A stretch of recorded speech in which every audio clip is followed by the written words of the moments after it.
Gentlemen, welcome back to the show. Thank you. Thank you. How's it been going? Life is good. Life He, is really good. he looks like he's in a better place than me right now. Although, although summer times, well, the thing about winter in Minnesota is there's no people and there's no bugs. So even even zero has its advantages. Because I imagine you might have a few bugs down there. It's not too bad. We're in the Highlands. So Oh, okay. my wife and I moved this year to Gracia, Costa Rica.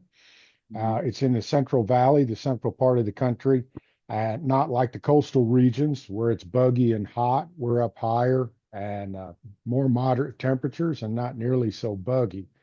And we bought a house last week. So been working the Congratulations. last couple of weeks getting that up and running. Well, good for you. Yeah. Hey Lee, Yes.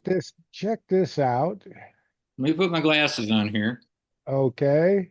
Does look like the American Queen with those high stacks. Yeah. Yeah.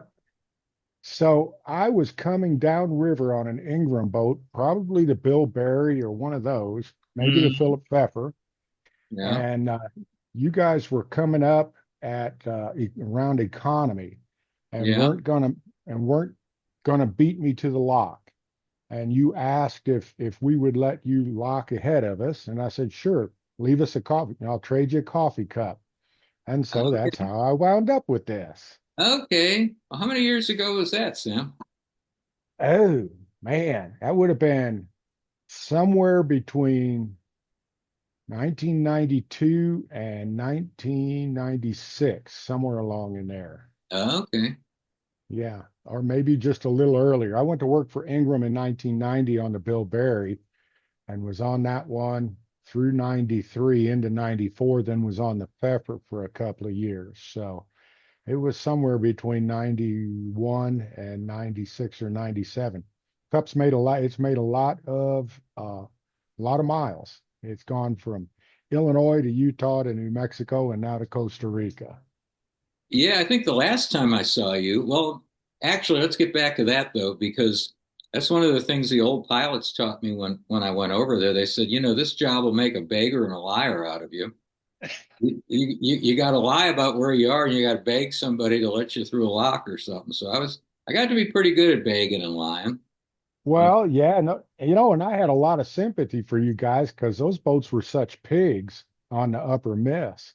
I met the American Queen at Hastings. I came out of Lock 2, uh-huh. and it wasn't Popeye, but there was somebody else on there that I knew, and we were trying to figure out how to get past each other in that little squeezed in area at the railroad bridge and the highway Yeah, bridge.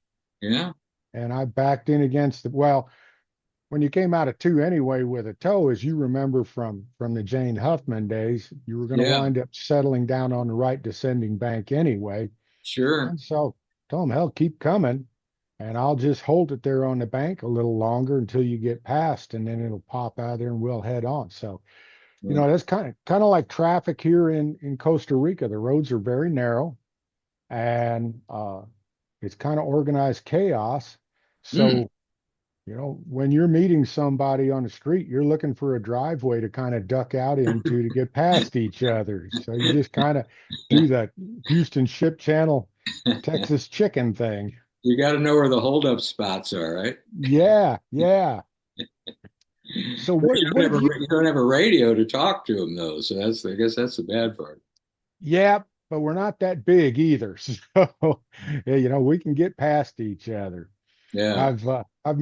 I've met a garbage truck here the first trip down, and we did have to do the my front end went to the starboard, their front end went to the port, and as we got alongside, then we steered back around to each other. And my wife said, "Boy, you really adapted to driving here quickly." I said, "Oh man, it's like running the canal or something." It's Like being in the Illinois River, as long as you get the yeah. access, you can scrape down the side. So how long have you been in Minnesota? It's been about 5 years. We moved here in 2018, 19, I guess was the time frame. And I think the last time you and I saw each other was at that trial at the of the which one was it? Well, there was the two of them back to We back. did two of them, didn't we? Yeah, we were both Yeah, on different sides. one was the first one was the Admiral Casino on the Admiral, and they Yeah, right. had Holly. Yeah, And then the second one was the casino that Missouri Barge Lines and the casino that went to Indiana. the Belterra. Uh, Yeah, yeah. yeah, yep, yep. Oh boy. Yeah, Yeah, that was a long time ago too. you were living in Idaho or Utah or someplace, weren't you? Yeah, well, yeah, I'd gotten divorced in 2000 Okay. and took my guns and tools and camping equipment and horses and moved to Utah. And so, you know what? I was working for Ingram and working 28 and 28, so only had to go to work once a month. It was no big deal. Worked out Hmm. real well. So what took you to Minnesota? Oh, Colorado was getting it was getting overpriced and overcrowded, and Mhm. I find the people here in Minnesota to be a little more, I don't know, a little more steady. In Colorado, especially in the mountains, people were moving back and forth all the time, so you never know who was going to be living next to you for the next year or so. Here, you know who's going to be here, and Right.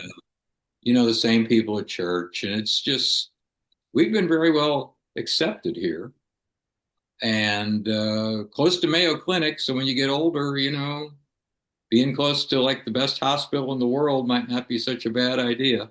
Yeah. So Yeah. there's a number of issues. And then, you know, being close to the river, I guess I'm kind of like Robert Johnson. Uh, you know, when I die, take my body and bury me by the riverside. Maybe some old towboat will come and pick my Yeah. stuff up and take me away or something like that. I don't know. You know, Just there's a great song.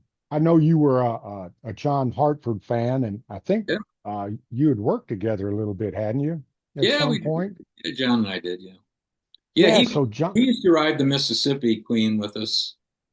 He was on as an entertainer, and I was on as a pilot. But we would talk and carry on. so there's he wrote a song, "Where Does an Old Time Riverman Go?" I remember that one. Yeah. And you can pick that up on YouTube. There's a band playing it on some hills overlooking the Ohio River Valley, and they do a really good job of it. And that's a classic. That reminds me. You rode with was it Adrian Hargrove? Oh Was yeah, it? yeah, Yeah, you know, and so those old river guys like Ike Sullivan and Adrian and uh, that song always reminds me of them. About the line, there's a line in there about being on watch at night and you hear the voice over your shoulder that maybe is there and maybe isn't, but it says, hold her there on that notch. And that's yeah, kind of, you know, Adrian or those kind of guys would, in high water and bad conditions, they might pop up to the pilot house at 2 o'clock in the morning for a cup of coffee. And so that song always reminds me of those kind of old timers. yeah. They were watching over you. Um, Hmm. one song I do remember of John Hartford though, and you can relate to this. That band, the Turnpike Troubadours, they Yeah. covered his song. Oh goodness, the one about the Illinois River, Long Yep. Hot Summer Day. Yep. And Yep. damn it, they got the line wrong. They say something like Jolly Old Leaving Lines, and I said that's not the line. It's Joliet Leaving Lines because Yeah. that's where he was working at Joliet. Don't they know Right. anything? Yep. And the Steamboat Whistle Blues. That, Yeah, you know, I wander around occasionally, start singing that one to myself just out of the blue, and people look at me like, well, that's where did that come from? I don't reckon they got no steamboats in Costa Rica, do they? Or Nope. Nope. They sure don't. You got crocodiles. You got to watch out a little bit of where you're wading around in the rivers here. oh yeah, But well, that's one thing yeah. we don't got in Minnesota. We ain't got us no crocodiles. Oh no. And I I, you know, know, yeah. and I don't imagine you missing them either. I don't miss no crocodiles, no. Um, one of the guys on the Mississippi sent out a picture of the landing there at St. Francisville, and there was a big crocodile. Looked like it was about 10 feet long. Uh, Yeah, and you know, it was just sitting there on the bank. It wouldn't move. And so, of course, right. everybody was pretty scared about going out on the bank, as one might expect, that you don't want to go out and mess with them crocodiles. No, no. Yeah, you guys were running day trips up there for the guests. So yeah, No, that this would was have on the been motor. This was on the motor vessel Mississippi. For, okay. but that's a good. So I was on the American Queen, and we docked at St. Francisville. A lot of times we'd have to dock across the river because the water was not at the right stage to go in. And I would always go walk into town because I love to walk. And there was these two Irish guests that we had on board, and they said, well, "Are we safe to walk into town? Will the crocodiles get us? Or the alligators get us?" Yeah. Somebody on board told us that, and I said, "No, man." I said, "No, you don't have to worry about them alligators there. I walk this path all the time." So they believed me, and they went on. And I was getting ready to do my show in the afternoon, and I got to thinking, damn, I haven't seen them folks make it back yet or not. I hope the alligators didn't get them. And Yeah. they finally made their way back. But there were gators that would cross that road sometimes. Oh yeah. Well, Easter Sunday morning in probably 1978, a crew boat had come down in the fog and hit the Gumco swing bridge and knocked it into the canal. So all the traffic was stopped, and we'd sat there about a week, almost 10 days, and it comes up Easter Sunday morning, and the captain sent me and another deckhand up to get papers and cigarettes for everyone. So we hitchhiked into New Iberia and got cigarettes and a newspaper. And of course, we had to get a beer. Yeah, So, sure. because we were looking for a ride, and so we popped into this bar and sat down there and ordered a beer. And one of the Cajuns asked us, what y'all boys doing here, blah, blah. And we told him we needed a ride back down to the landing. He said, I'll be right back. And when he came back with his pickup truck, he pulled a pistol out and put it on the dashboard and said, now get in. And he gave us a ride down to the crew boat slip. And as we got out, the skiff was tied up to the bank, and he said, "You boys watch out for that gator there." And I looked, and I'll be damned if there wasn't about an 8-foot gator right next to the skiff. I said, "Oh, okay. I don't think I'm in Kansas anymore." Yeah. Yeah, Pete, when we were docked there on the Mississippi, Pete Charmatero, he was the captain, I was the pilot. I'd still want to do my walk at night, and he was so scared that I was going to walk down that road and get eaten by an alligator. He said, "You really shouldn't be taking that road there at night. Some gator's going to get you." I said, "Well, thank you for worrying about me." He said, "Well, I'd got to have somebody relieve me tonight." Yeah, So I'm really I'm invested in you. yeah, I'm not too worried about that. So, how did you ever wind up working for Huffman?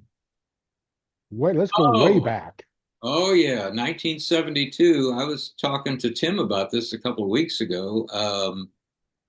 It just, I was living in St. Louis, and well, you were from around that area. You're from Calhoun County. Right. And kind Um, of grew up in St. Charles in Calhoun County, and then went to the University of Missouri at St. Louis. well, so did I. And yeah, well, and then a bunch of the people that I went to ELMSL with were from down there where that restaurant that you worked in. What was that area of St. Louis? Uh, all the old houses down there to the kind of Restaurant north of Island down around Soulard or someplace.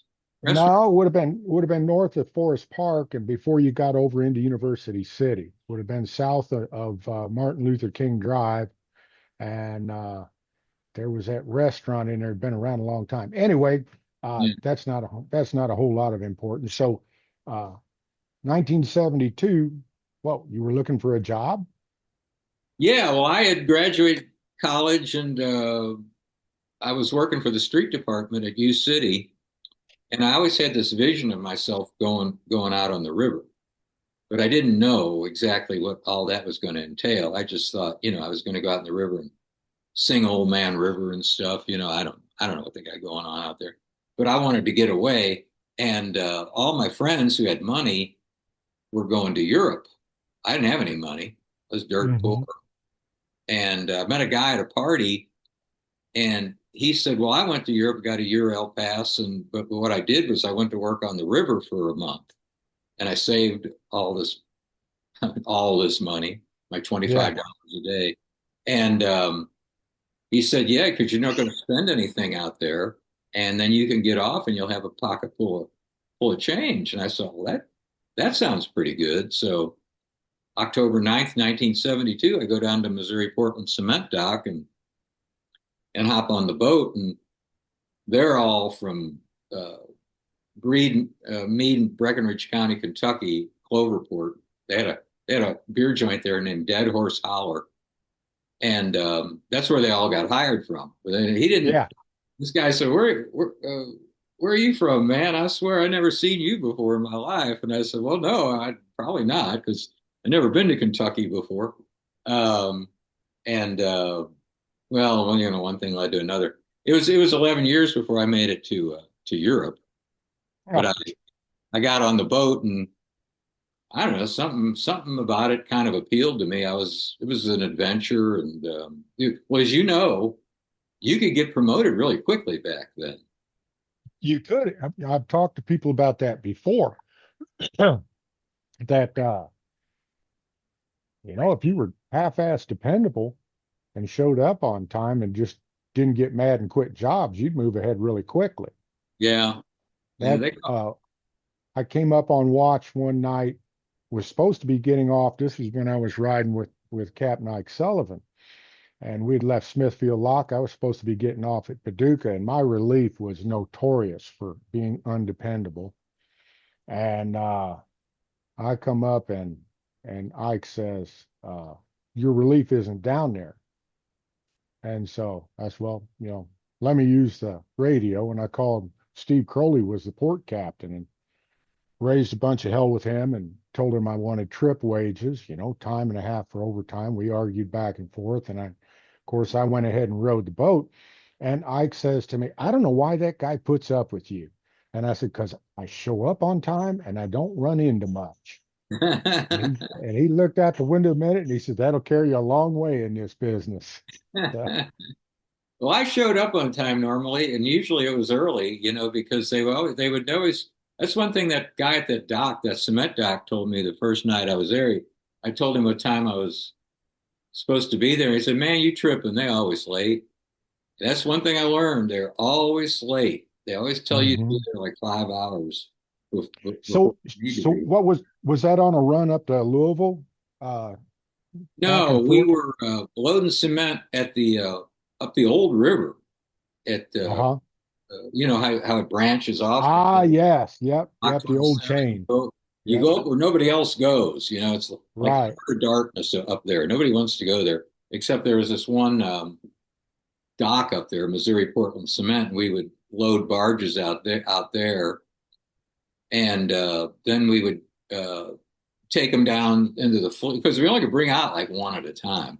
So we'd take one barge out, we take it down to Eagle Fleet or someplace down there, and then put the tow together, and then we would run back up to we'd go up the Illinois River, and then we had the Catherine L was another Huffman boat. We would trade tows with them. I was on the Havana Zephyr, and Yeah, that that was the one that was the Art Deco rounded, yeah, it's one of a kind. funny, It still yeah, funny runs. looking thing. It still runs, man. I It's know it. Baton Rouge, Tim. You might see it sometime. I am very familiar with it. Yes, sir. You are. Well, you can say I know some old schmuck who rode that back in the 1970s. Yes, It was sir. built, it was built in Yeah. 1947. Damn. So Well, I go had ahead. I had a feeling I wouldn't much be needed in this one. but I wanted to start with a few questions. I'm all about the reminiscing and the old stories, Yeah. but I do want to get into this. Where's the last time you all last worked together or in some of was that the court cases? Yes. I don't. Yep. Sam and I never rode a boat together, but it was we were friendly adversaries in the court cases. Okay. Yeah, and then we were around each other all the time.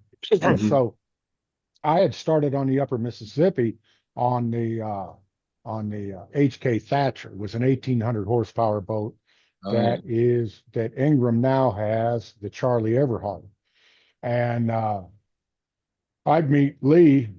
Well, I remember meeting him at the Sebula Railroad Bridge one time and kind of watching because shoot, man, I didn't get posted up there. I talked to people and figured and watched and see how they did Wait a minute, things. you watched me? Damn, Yeah, yeah. dangerous right there.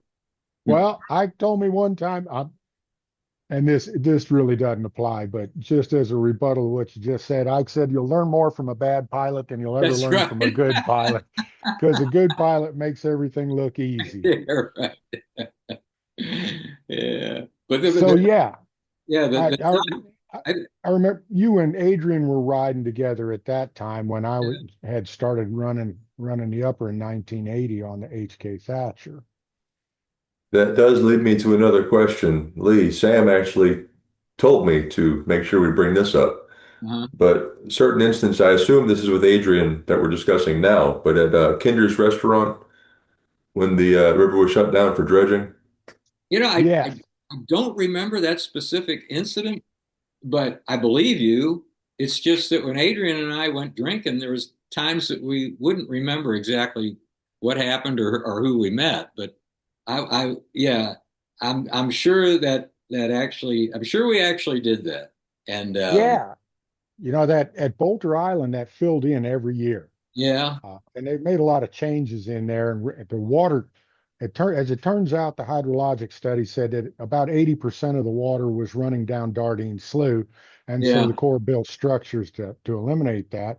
But there was maybe 20 boats waiting on both sides, waiting for them to dredge the channel open, and I was living just downstream from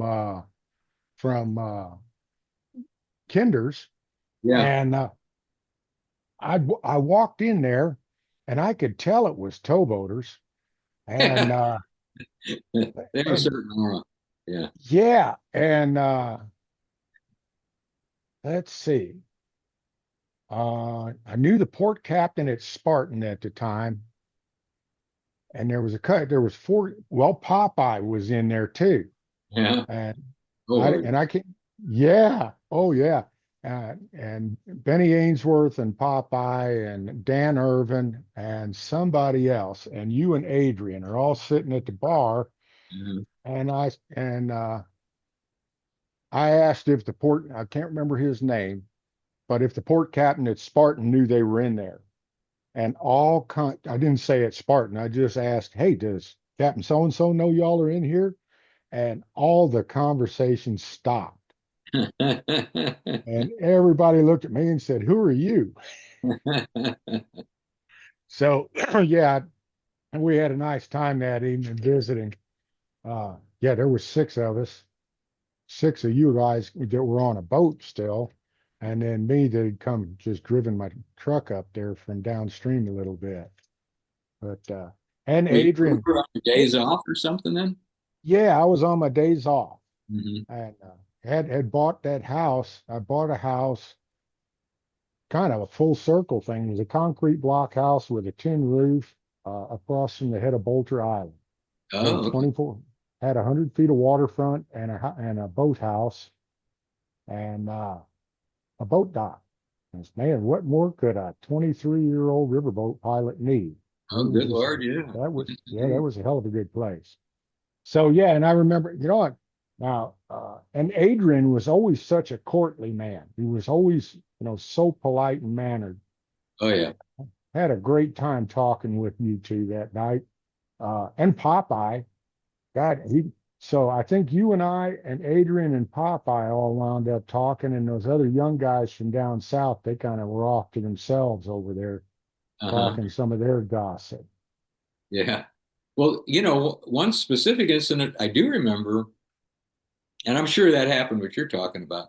Um, but I remember when I was on that Mississippi River youth expedition, uh, I met you at Kinder's restaurant. And I'd forgotten that. you had long hair at the time, I remember. Did Oh you? yeah. Yeah. Yeah, I had hair down to my shoulders. I remember that. We all did, yeah. Um, Yeah, yeah, you were doing the scouting trip for that thing. I'd forgotten about that. well, no, I wasn't actually doing the scouting trip. We were actually on the trip with the kids, and we just Uh-huh. happened to pull in. I guess we had to get some. I don't know. We had to. I don't know why we went into Kinder's restaurant. It wasn't to buy beer. I know that. Oh Um, yeah, okay. it was because we had all these kids with us. Um, but we talked a while, and then you and I figured out. Oh yeah, that's right. Damn, yeah, that's all coming together. It's all coming together now. Yeah, yeah. And the Jane G. Huffman was a big boat at the time. That I was aspiring to be on a boat like that at that time. Well, I was actually on the Ruth D. Jones, which is a That's it. sister ship. Right, the Ruth Jones. I'm sorry. Yep, I'm that's sorry, right. they were about the same. Hmm. And the Those were go ahead. really good upper Mississippi River boats. Oh, they were great. Really. Yeah, Yep. 5600s and just short enough where you didn't have to worry too much about your ass when you were coming out of locks. Yep. Yep.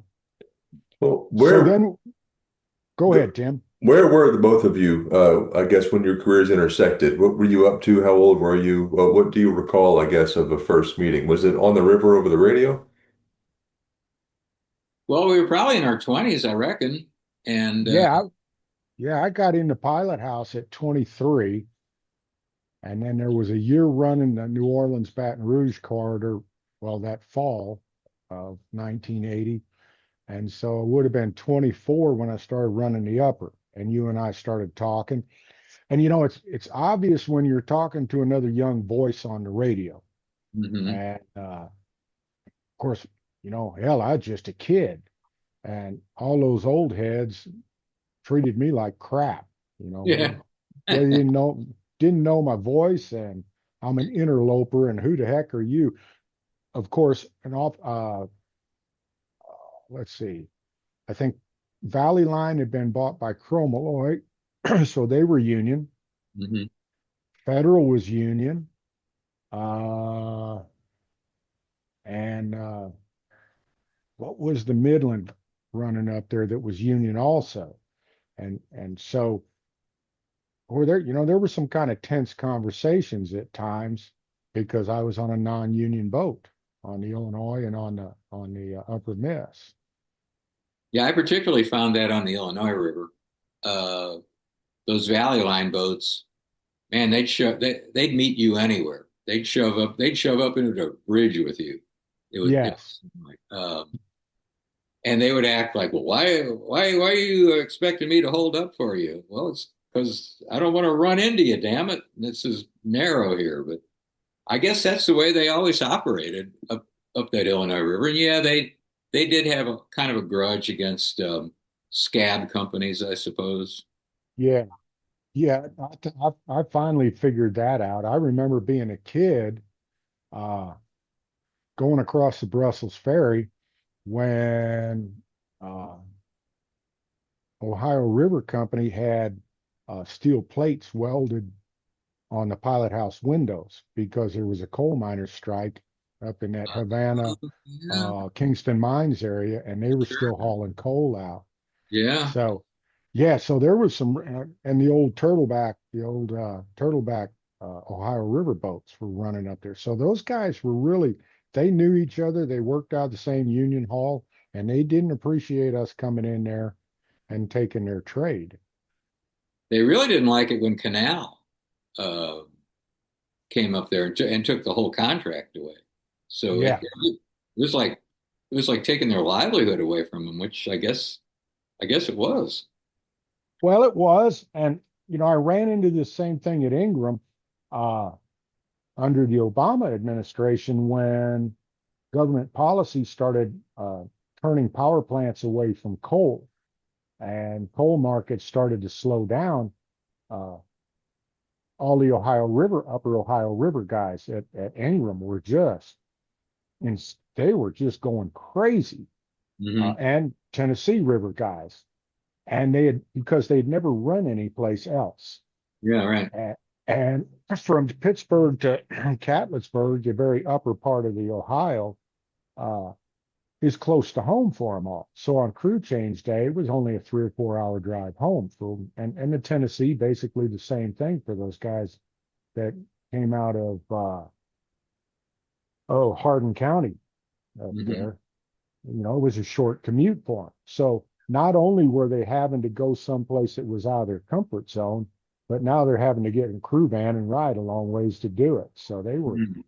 and I just told them, guys, the nature of the beast is changing. You're going to have to go get posted up someplace else.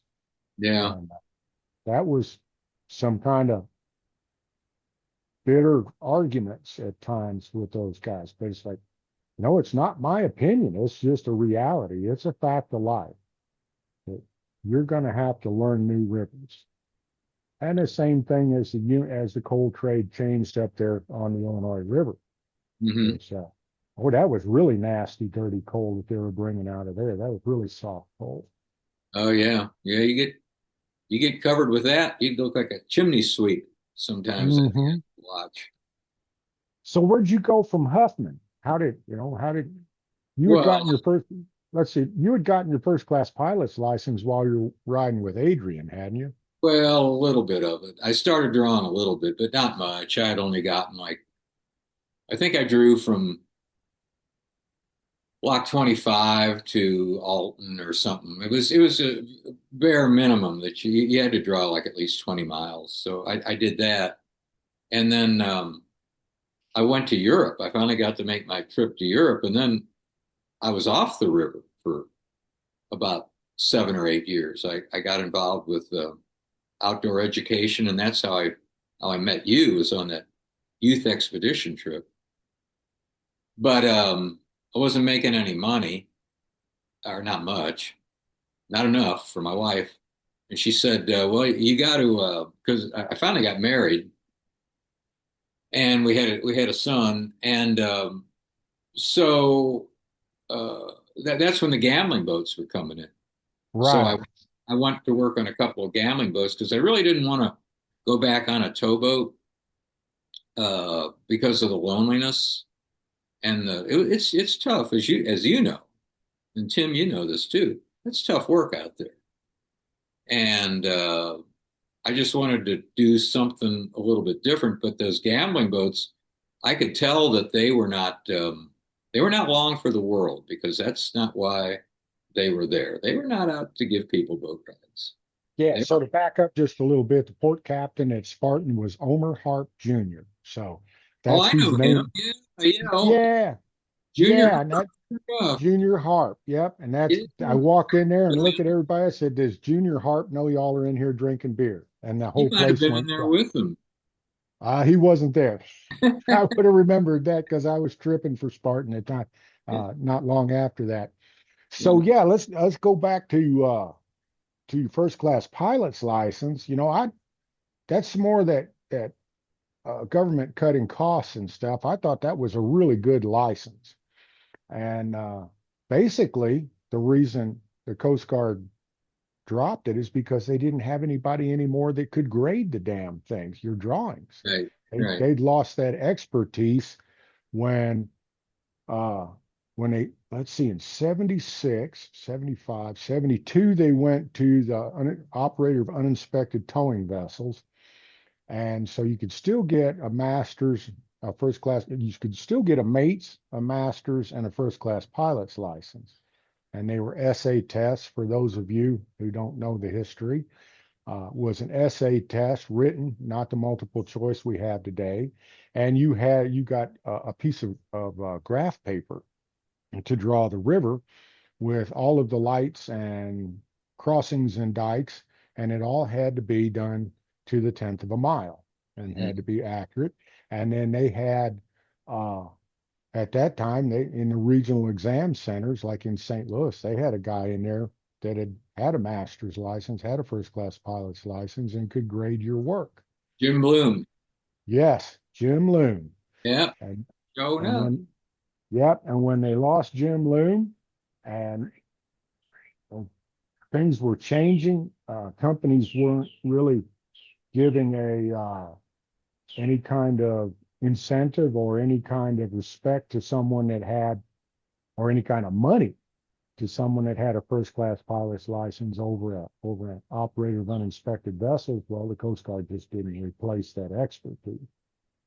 So I was working for Conti Carriers at that time, and Conti had Continental Grain had a tuition reimbursement program. I got to looking through the policy book and different things, and went into the port captain there, marine superintendent, and said, "Hey, I want to go down and get this master's license."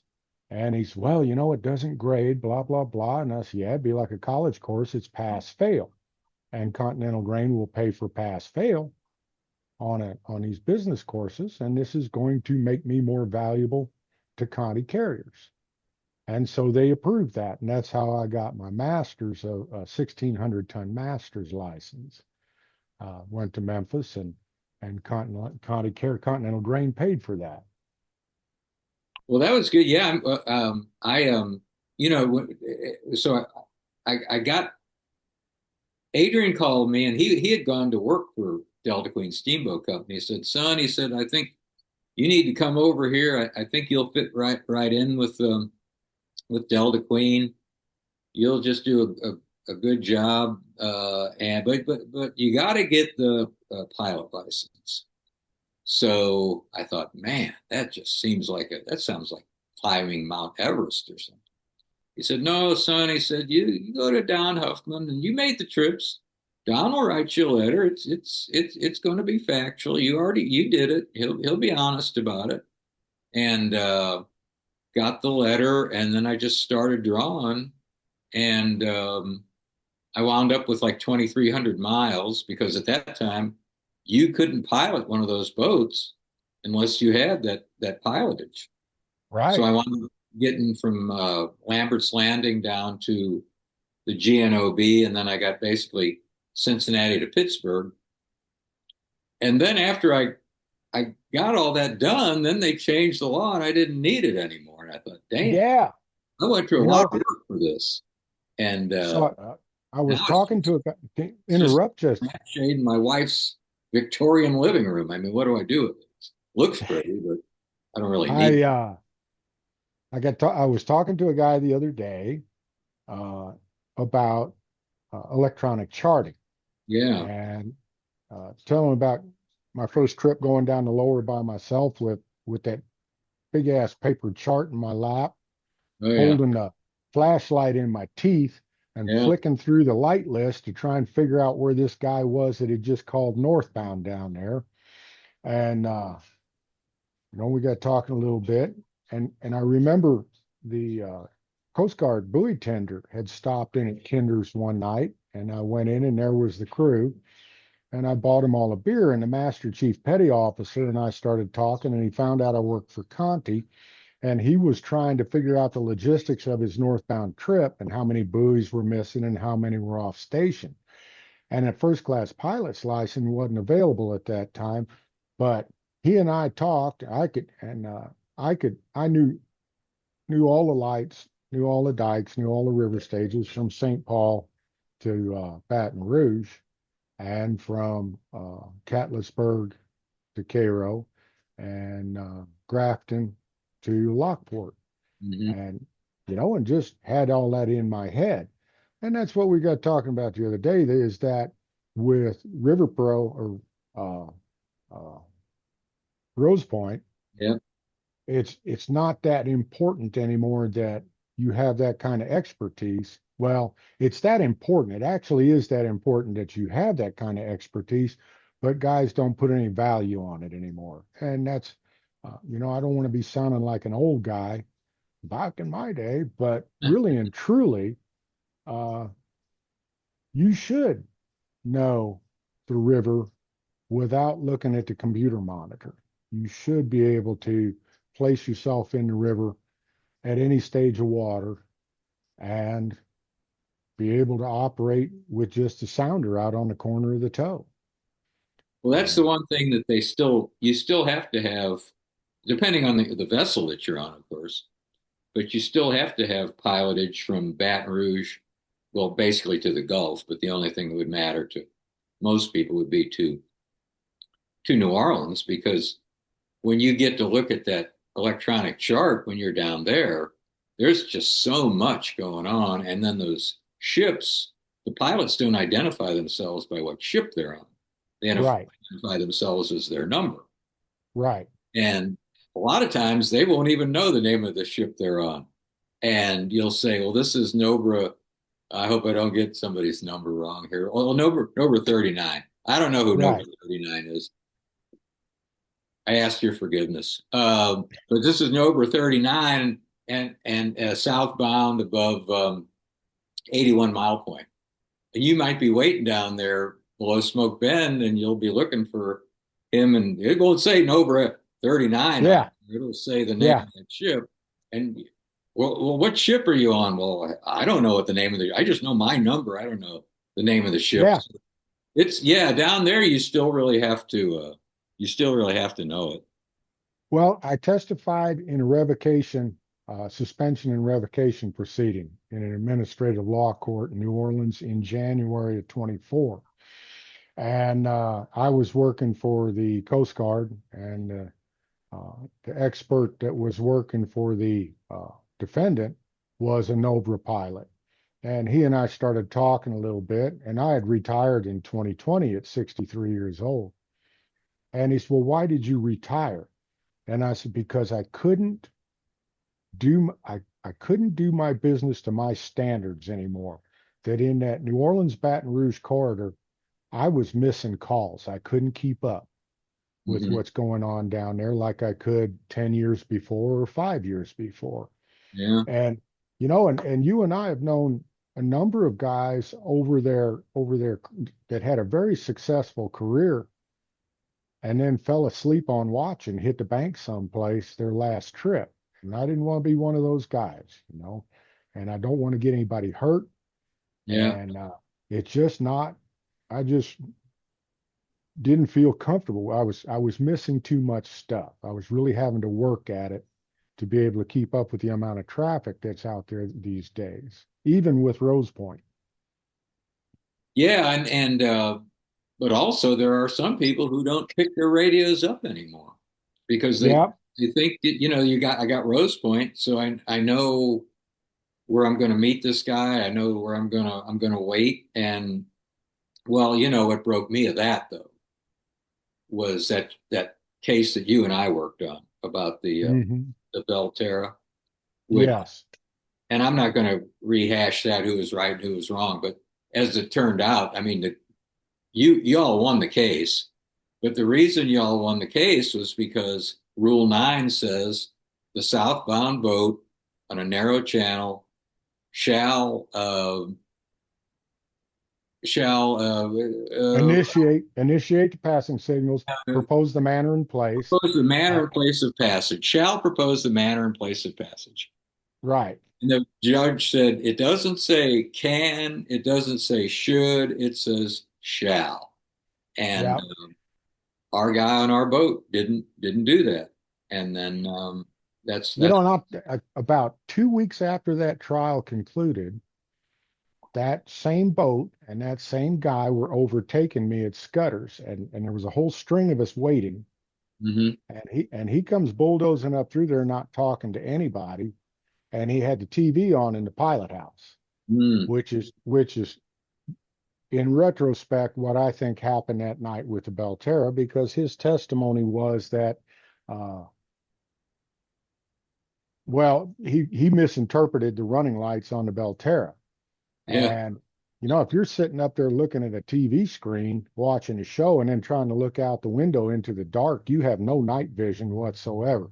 Yeah. And that would really, if that had come out, that would have really put to hurt. Do you remember? So that guy was from Carrollton, Kentucky, and had a very, very thick accent.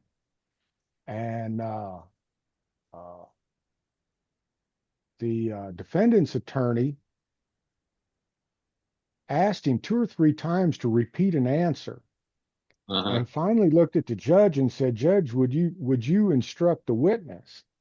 And the judge said, "I don't think there's much we can do with his accent."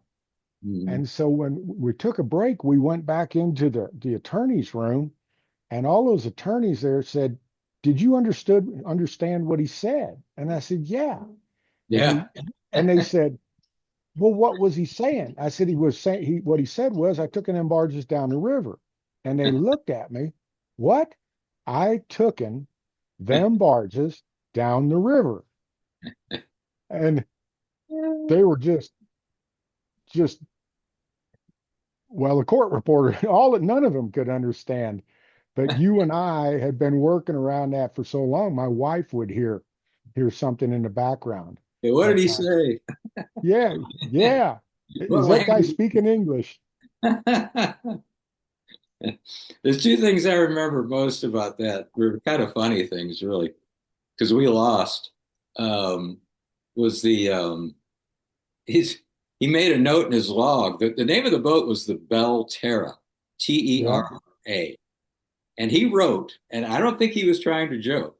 He wrote in his log the Belle Terror, T E yeah, R yeah, R, and it must yeah, have seemed like a terror to him because this big boat shows up all of a sudden right in front of him. yeah, The second yeah, thing I remember was your lead uh, lawyer, your lead advocate, yeah, and the judge was a woman. yes, He made the big mistake of calling her, he said, "Yes, ma'am." And you could just see her eyes get about as big around as pie plates. And she said, "Sir, when you are in my court, you do not address me as ma'am or sugar plum or honey bunch. I am your honor." And yes. he sunk down below that desk, and it was all I could do to keep from cracking up. And I Oh, thought, yeah. well, Well, maybe we might have a bit of a chance here. she But was she was a Bill Clinton appointee, and yeah, she was the first woman appointed to the bench in the Eastern District of Missouri. uh-huh. And if you remember, and then that same attorney referred to one of the attorneys at the other table as this lovely lady over here.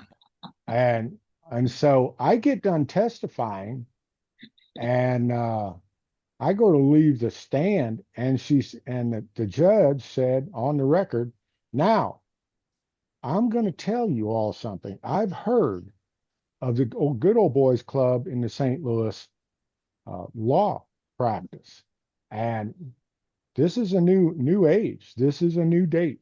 You Uh-huh. don't. That's when you once again you don't refer to women. Blah blah blah blah blah blah. This attorney, it'll be this attorney over here, or Ms. or Mister," and ran down through them all. And then she turned to Gary Sachs, who was Yeah. like he was a pit bull attorney, and she looked at him and she said, "People like you are what gives the practice of law a bad name. Just because someone has witnessed an accident doesn't give you the right to belittle and humiliate them in court." And I'd started to get off the stand and walk around and down, but I thought, no, I don't. I just kind of backed up against the wall and stood quietly there and hoped that she didn't decide to start throwing spears my way. But that was when we walked out of there, I thought, my gosh, and I asked one of the other attorneys, they said, have you ever seen anything like that? Never even heard anything like that. So Oh, that was, she was a tough lady. Yeah. mm-hmm. I was glad you went on the stand, as I recall. They didn't put me on the stand, which I was really happy for. But she like said early on in the trial, she said, "I don't know what y'all bringing all these expert witnesses out here for. This is a pretty cut and dry case." The law says you do this thing. Yeah, And right. I don't need an expert reiterating what's already been written. That's right. But we made Yeah. some good money on it, didn't we? Oh yeah. Had a good time with that. Yeah. Uh, and that stood me very well in my career as an expert, because if you remember, like in the American Milling Ann Holly case. Yeah. I'd started working at the Siemens Church Institute Center for Maritime Education in Paducah, and I set up a simulation and ran that through, and then had all of the settings and kind of a video of what goes on there, and also had the current vectors from the simulator, and I referred back to that for the next 24 years when somebody would start yapping at me about my training on Rose Point or any of the other predecessors. So, man, I was the first one in the United States to introduce this kind of evidence into a federal maritime case. So you're not gonna rattle me. And if you want to look back and see what the judges have written about my testimony, that's fine. You're not going to get me disqualified on the basis of I didn't go to Rose Point training in the last 2 years. Yeah. No, it's a good thing to have on your resume. I didn't really like doing it, to be truthful with you about it. I only did a few cases. I think you probably did quite a few more. I Um, really did. yeah. There came a point. So I divorced in 2000, and you were talking about it being such a hard life. And at that time in my career, I was riding at 185, 190 days a year. And then at Ingram, I was doing a lot of special projects. So I was gone from home 200 to 210, 220 days a year. Mhm. And I joke with people that I was married for 14 years, but I was only home for 5 or 6 of it. If Yeah. I'd been home for more, we would have gotten divorced sooner.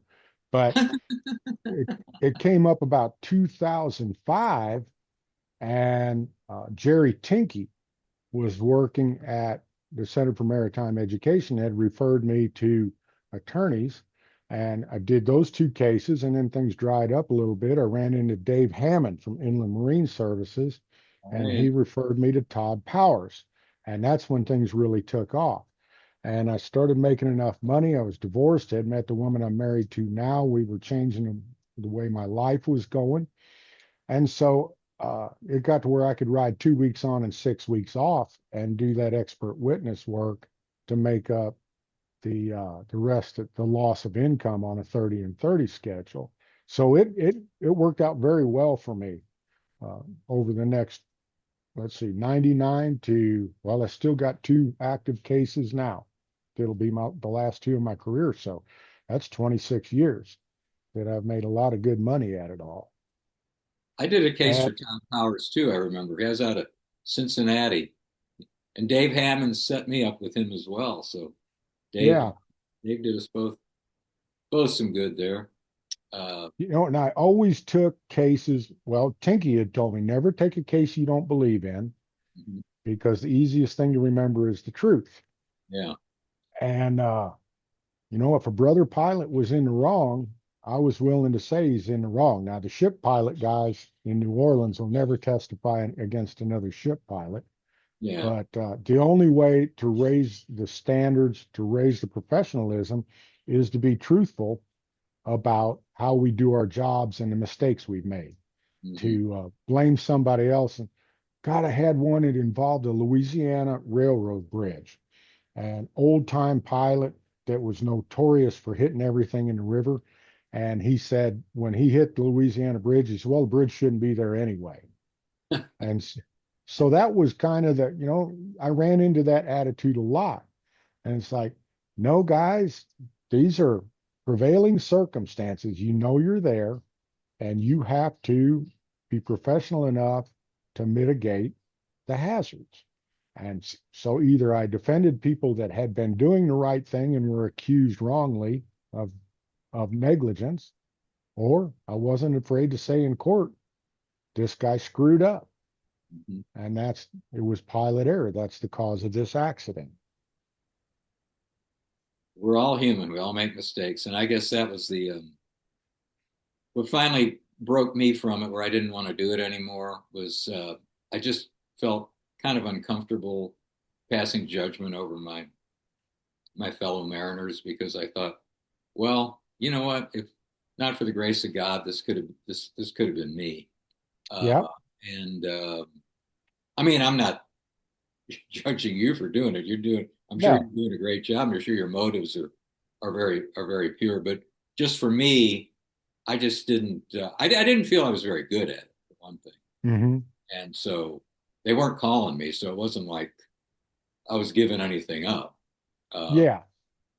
So, well, for example, and I was very good at it, and I'm articulate. And the time that I had spent, I sat through Jerry Tinkey's Rules of the Road lecture at the Center for Maritime Education about 220 times, mhm. and had long discussions about the rules. I always read the judge's decision at the end so that I understood the law for the next one. And I took a case in which a guy had bought a boat, had never had a boat before, and took off up the Ohio River and met a southbound towboat on the one whistle, and it was kind of in a gentle bend. So as this brand new, used, new to this guy and new boater passed him on the one whistle, he ran through the wheel wash about 4 rollers back from the boat. And he had his wife, sister-in-law, and one of his kids up in the bow rider boat, had his other kid sitting next to him in the passenger seat, and the outboard motor had one of those whale tail that enhances the trim, and the boat was trimmed all the way in a bow down position. And he run off into the wheel wash, submarine the boat, threw everybody out. When it came around, he was able to catch it and knock it out of gear, but he was exhausted, and unfortunately he drowned. And they tried to blame the captain of the towboat for this. Mhm. Mhm. And that was a tragedy. That was a terrible thing. But the fact that the captain didn't blow one whistle when he saw this pleasure craft coming up the Ohio River on a clear day during the week had nothing to do with the accident. And so those are the kind of things I always picked up. I was like I called Todd Powers one time, said, "Man, you need," and I got kind of a reputation for this, that I would tell attorneys, "You need to get your checkbook out and make this go away. This your guy is in the wrong, Mhm. and I can't help you. And my best advice is that you settle this thing. Tell the underwriters get their checkbook out and make this move on and not disrupt everybody's lives and spend a bunch of time in court. And I'm not going to lie for you." So Mhm. I had a very good reputation for that. And it was always frustrating to go back to a boat and argue with management about tow sizes when I would sit down in an attorney's office and talk about a multi-million-dollar lawsuit, and they all listened to what I had to say, and they said, "Okay, that's what we're doing." And it's like, what's wrong with this picture? I go back out here, and the dispatchers and the port caps are saying, "Do this, do this." And one thing that a lot of people don't realize about most lawsuits, especially like personal injuries, I stayed away from them for a long time because my dad had told me in that Ann Holly case, uh, "How you feeling?" I said, "Boy, I'm pretty jittery about this." He says, "Well, remember, they're only arguing about money, and it's not your money." And so Mhm. I kind of kept that in mind. In the future, then, when I started taking personal injury cases, now we're talking about people's lives. Mhm. And I felt that was a much greater burden. And if I felt the company was at fault, they were going to have to jump a much higher bar to convince me of that, because we're talking about lives being ruined. Well, Lives. there could have been a bunch of lives lost on that Admiral that evening, Yep. and there could have been a bunch of lives lost on the Belle Terre for that matter. We're just Yep. lucky that nobody really suffered much of. Still to this day, it amazes me that that Admiral topped around on that stern line and didn't float down and get hung up on the Merchants and Poplar Street Bridge. Not the Well, Merchant, and MacArthur. and to the credit of the captain that was on watch, he and I worked with an engineer. Well, I worked with a captain that had worked for American Milling, and those engines were not turning 900 RPMs that day because they were ragged out engines. Mhm. And the captain had made a mistake, a grave error in judgment in agreeing to take that much tow up through at that stage of water. Yeah. But to his credit, when his tow broke up and the admiral topped around came loose, he took the Ann Holly and pinned it in against the levee and held it Yes. there. And Yes. that's the reason that you didn't have 3,500 people on the casino go underneath the Poplar Street Bridge with a 65-foot tall boat and 35 or 40 feet of clearance, Right. which Right. really been a disaster. Yeah. And oh well, I I wrote a when I wrote my report, I said that this guy was heroic in what his Mm-hmm. actions. Yeah. And your lawyer said, "Oh, this is trite, this is trash," and he just kind of Yeah. they have to Oh, hell yeah. they have to act a little bit too. Yes. I didn't take it personally, but I thought, no, this guy really performed quite honorably. It was probably too much tow for that boat to be taken that because I think there was about 34, 35 feet on the St. Louis gauge at the time, I think. Yeah. Yeah. Yeah. And anyway, Tim's probably got other Well, things he wants to talk about here. You got anything you want to talk about, Tim? Well, no, when I interjected before, I didn't realize I was off mute. I was yelling at a dog who is barking right now at neighbors. I can talk about Um, dogs too if you want to. Yeah. well, I've got one more question. I think we're probably about an hour now, so one more set of questions, and feel free to reminisce as you have been. I don't know if you can hear these dogs barking. I'm hoping this nope. microphone's gonna ignore them. But tell me, of course, I don't recall exactly what each of us have discussed in our respective episodes. Captain Lee, of course, yours is going to premiere Tuesday, the 16th, coming up this week. And if I can do it today, this one will come out this Thursday, as I did not have time, as I mentioned before, Captain Sam joined us, that I did not find the time this weekend to record your Sultana stories. But back in the 70s, in the 80s, think now back to growing up on deck, um, how the culture was out there, certain things maybe that you recall that you wouldn't see today due to policy changes and things like that. Well, Well, you go ahead, Sam. so when I was with Ingram, I proposed a safety program. We had a 10% lost time injury rate, and then had a fatality in 1999. And I started tracking around talking to guys on the deck. Ingram was sending me around to run safety meetings. And one of the things that was a big hang up was jumping from an empty down to a load. You would The company said you're going to use a ladder. If you need to walk back 400 feet to use a ladder to come down, and they were all mad about that. And I said, guys, I've jumped from empties to loads and carried stuff and slept over the wheels on Nashville bridge boats. And now my knees are shot. Yeah. My hearing is shot. Uh, and my back, I'm really careful anymore. I had a pre-employment physical, had an MRI, and the doctor said you have some degeneration in your spine. Does your back ever give you problems? I said not since I bought a tractor with a front end loader. And so, I'm really careful about picking things up. And I go talk to these guys and I said, this is not a burden that the company is putting on you. These are things that you need to do to be able to play with your grandkids when you retire.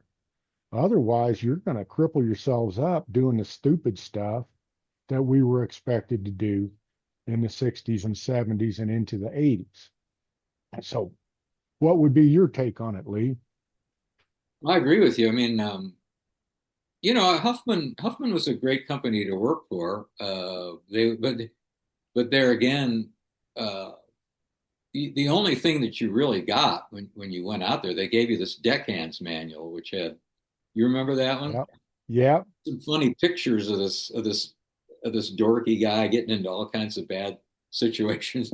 Well, always carry if you gotta carry a ratchet, carry it on the outboard side. So if you fall, you can throw the ratchet in the river and that kind of stuff. But when you actually got on the boat, safety was more a suggestion than it was an order.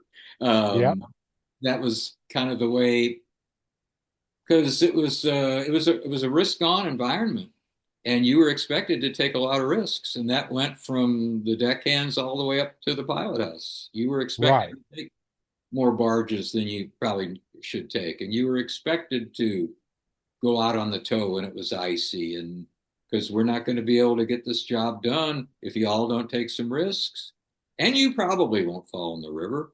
So that was kind of the game that you were playing then, and we were all in our 20s.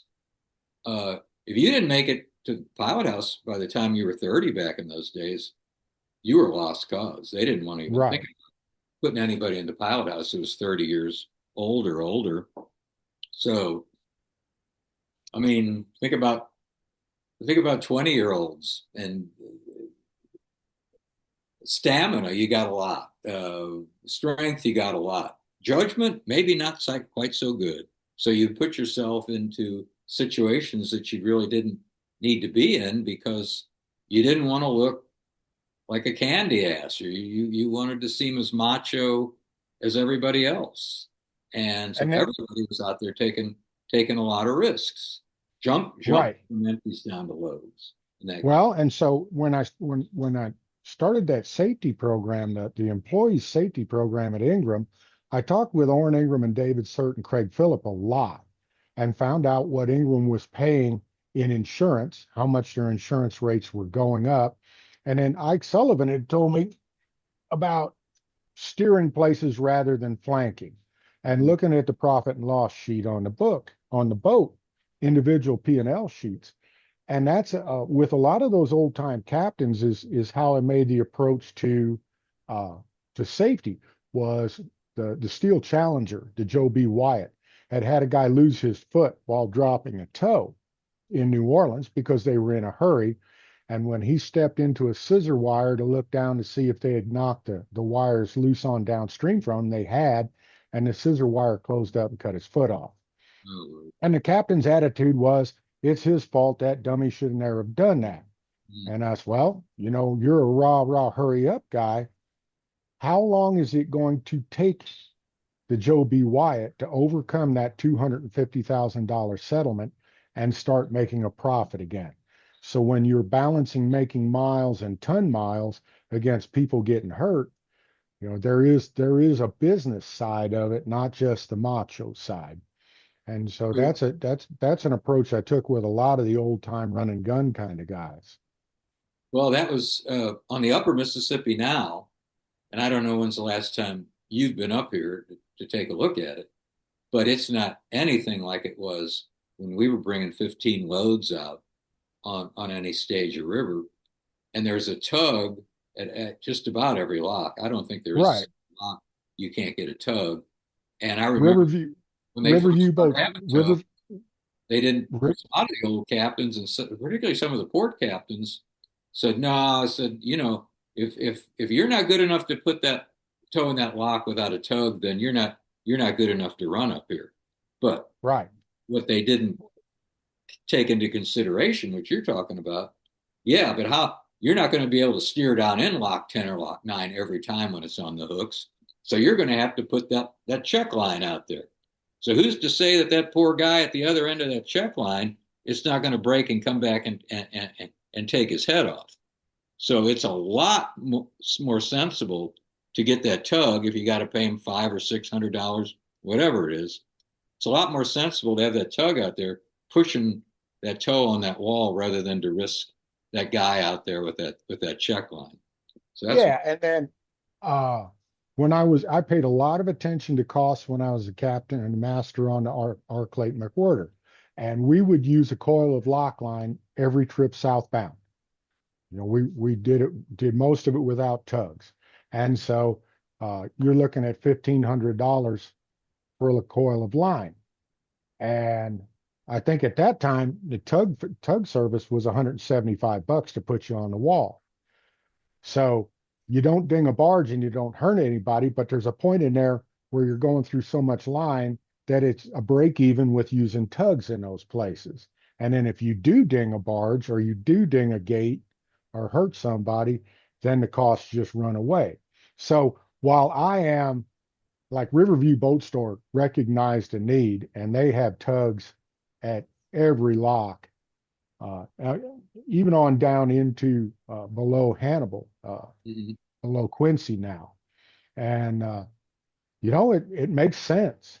It just makes sense that companies want a pilot to be able to run from St. Paul to New Orleans. And you have to be really practiced and have a very practiced and skillful crew to be able to get into lock 4 on a line, to be able to get into lock 6 and 10 on a line. And there's just, unless you're running the upper constantly, making 2.5 round trips in 30 days, you just don't have that kind of expertise, that kind of practice. So a tug makes good sense. It really does. Yeah, and now if you were crazy enough to try to go down and make a lock without a tug, and some poor guy got his arm cut off by a line, what's the first thing the lawyer's going to say? Well, Right. Captain, was there a tug there for you to use? Well, why didn't you use it? Hmm. Is your response, well, I'm such a stud, I don't need a tug, and my guys out there, they're studs too. No, that's not what you want to say on the stand. You just want to say, So I used the tug. I worked with an old Ohio River Company mate, Sam Googe from Blytheville, Arkansas. And we were talking about how come he was so accurate. Well, he told me that the street lights above Lock 10 were 200 feet apart. Hmm. He'd gone up there and paced it out. So and I'd tell guys that new mates and deckhands, you don't have a rangefinder in your head. Your eyes don't have a little laser that's shooting out there. You have to pick up marks. And so like Rusty Joyner and Sam Googe and Alan Friedel and some others, when they told you were 6 inches to the good, you could just keep going on down in there. You knew you were 6 inches to the good. And Yeah. that's the kind of expertise that you get from guys who have been a mate for 5, 8, and 10 years that really had their little marks and knew how to do the job. And Mhm. that's what you have to be able to work a line and get into locks on the upper mist during high water. Yeah, I had a young fellow by the name of Tim Rast who he was just like he was my eyes out there because as you know, when you got 5 lengths out in front of you, you're not going to see. You got a kind of an idea about where you are, but you can't tell if you're 3 feet to the bad on the upper wall or Hmm. 3 feet to the good. You don't want to be further than 3 feet out for sure. So that's the kind of tolerances that you were dealing with. Yeah, I came into lock 12 one night on the Conti Nan during Willowbug season. Oh They yeah. had all the street lights turned off in town, and the lock man called and said, "Is it okay if we don't turn the lights on the lock because the mayflies are so bad, willow bugs are so bad?" And I said, "Yeah, that'll be fine." And this would have been 89, 88 mag lights had just come out, and the mate, Alan Friedel, had his girlfriend had given him a mag light for his birthday. And we went down in there. We had all the lights shut off inside and outside the boat to try and keep the bugs off of it. And we went down in there and I just turned the searchlight on a couple of times, just flicked it on and off a little bit to make sure when I was way up that I was lined up right. And we went down in there with Alan out there in the pitch dark, holding his mag light and talking to me. And it was pool water, but steered right down in the lock. Mhm. Oh, and so had faith in those guys, had tremendous faith in them. You had to. You were a team. You were a band of brothers. You had to work Yep, together as an organized crew. yep, sure thing. Got anything else, Tim, that you wanted to cover? Yeah, being that band of brothers, do you see that has changed over the decades? That sort of condition of teamwork and family on the boat? I have, and we talked about that, I think, in the first episode about sitting down to eat together. Mhm. And we would all sit and eat and visit and talk about, little things about working lines or this or that. And boats have kind of lost that discipline. And I don't mean it's a discipline like you're going to do this. It's there's it's order, it's orderly, and so yeah, guys are coming and going, and they really don't care to sit and wait to eat with their partners that they're on watch with. And so yeah, that's kind of sad. What did you run into any of that, Lee? Well, no, toward the end, I was working on smaller tows, and we didn't even have a cook. So it was the meals was just like catch as catch can almost. So yeah, and I really missed that, and I wouldn't. It was hell on me, a 70-year-old man up in the pilot house, and I wouldn't see a deckhand all night.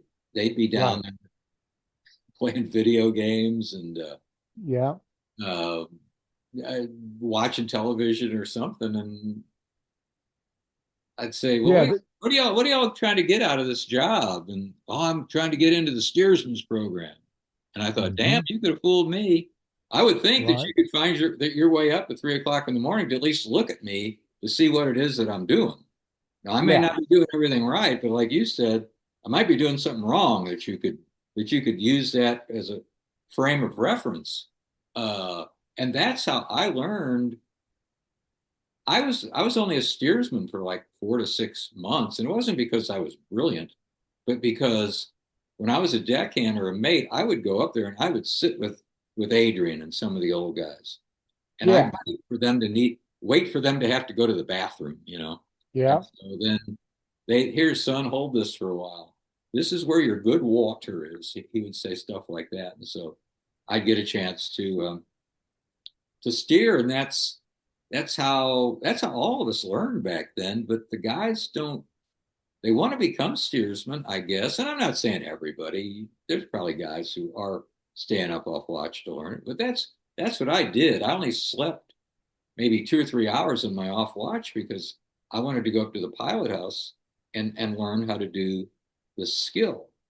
And yeah, the whole society is not like it was back then. People are Now just we're sounding like old guys. Now we're sounding like we old are, guys. well, we Get are. off my lawn. Get off my lawn.